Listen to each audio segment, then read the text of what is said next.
Chief Meteorologist Mary Matthews is in now to tell us what else is going on. Mary. Yeah, these are wind-driven snow bands that are coming in and coming out very quickly, very intense.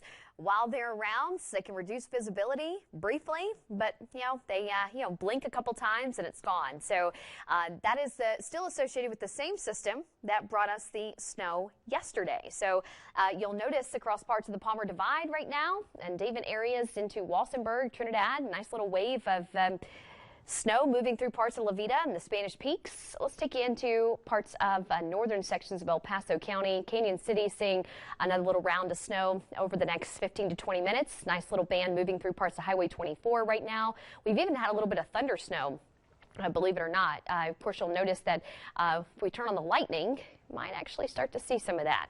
And I know you're interested, so that's why I'm going to show you, because that's why you tuned in, to see that lightning strike there. Look at that. That just goes to show you we've got a lot of instability in the atmosphere. A lot of these snow bands are, of course, thriving on afternoon daytime heating, so most of this is going to come to an end after about 8 p.m. tonight.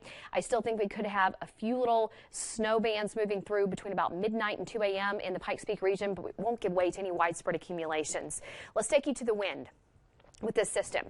Here is a look at the trough. You can actually see it dips across eastern Colorado, then back across the upper Midwest. So we're on the outer periphery of that storm that gave us the heavy snow yesterday in some areas, and still getting some very gusty winds as a result. And embedded in that trough is still some cooler temperatures. You'll notice that from the 40s in Kansas City all the way back to Colorado Springs, where we're in the 40s as well.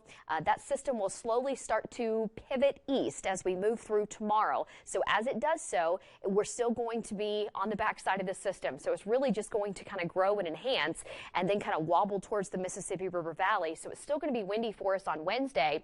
But then as that cold pool of air completely starts to invade most of the Midwest and the Great Lakes, it will allow us to warm up just a bit and also calm down as the strong winds start to move towards parts of the nation's heartland. Notice as we move through the evening hours tonight, we still get that north to south orientation of little bands of snow moving through.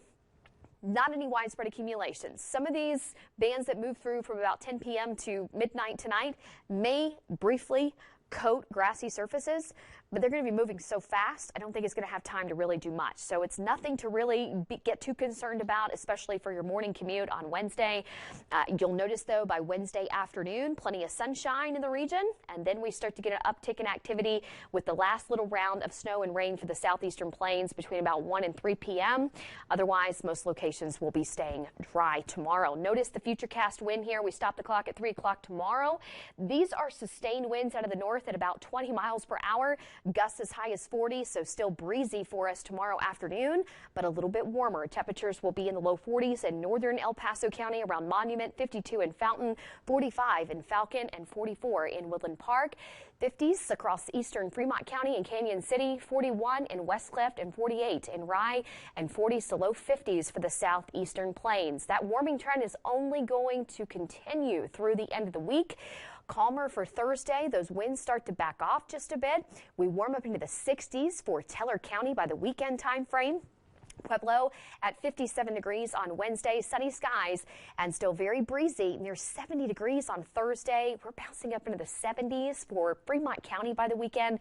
Just a nice dose of warm temperatures for the weekend time frame. Colorado Springs will be slowly really getting into the 70s by Saturday. But yeah, still breezy and a little chilly tomorrow, but that warmer, calmer air is on the way.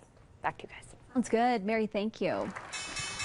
Technology companies helped push Wall Street back into the green today. The Dow went up 254 points. The Nasdaq